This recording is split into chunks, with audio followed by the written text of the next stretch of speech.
Welcome to the recap of the Chicago White Sox and their loss against the Kansas City Royals by a score of 9-1. I'm Jonathan Hood in for my buddy David Kaplan, and this is the recap of this sad sack White Sox team.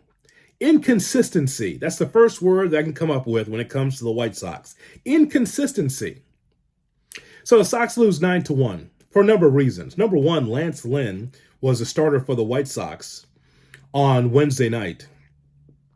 And any time that you could throw room service fastballs as often as he did, I don't care if you're a good team or a bad team, it's going to be hit and hit hard. I find it compelling that Sox fans like me and others said, oh, the Sox are playing Kansas City? A mere bag of shells. This will be no problem. Kansas City's a bad baseball team. Well, if they're a bad baseball team, what's the White Sox? Inconsistency. So the night before, the Sox won the ball game. The night before that, Dylan Cease was doing the same thing Lance Lynn was doing, just throwing room service fastballs right in the middle of the plate. You cannot be considered a real contender in the American League or the American League Central playing baseball like that. Offensively speaking, it was putrid for the White Sox. 11 strikeouts. The Sox hitters just kept chasing on the outside and kept chasing and kept chasing. And there was really no rhythm to the team offensively because instead of waiting for their pitch, they're chasing pitches on the outside. It was not their night. But ultimately, it just comes down to this.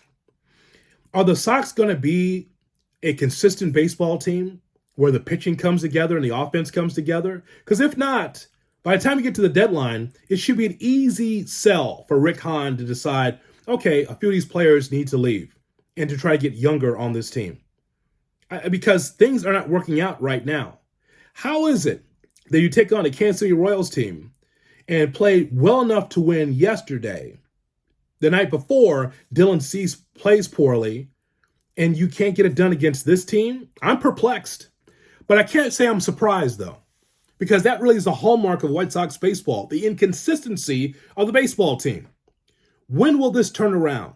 It should happen in a series like this. Being the Twins and winning that series was pretty good. But when you have 11 strikeouts and you're chasing all night, and then when it comes to the pitching, Lance Lynn didn't keep you in the ball game. So it is aggravating to watch. Will they win the next game? Maybe. 4-5 against the American League Central. Okay, I'll take that. But you need some consistency. You got to find a way to get hot. You know the excuse for the White Sox, and as when they get healthy, boy, here they come. Well, let's see it, but not see it just for one night, not just a pop-up victory. How about on a consistent basis? When's this team going to get hot if they get hot? Will it happen? Chasing balls on the outside won't get it done. Starting pitching like that is just going to demoralize the team. 4 runs in the bottom of the first for Kansas City, and that was it for the most part for the White Sox. We'll see what happens for the next game. That's our recap of the White Sox. I'm Jonathan Hood in for David Kaplan. The White Sox lose against this bad Kansas City team. But the Sox aren't any better. Take that. Do something about it.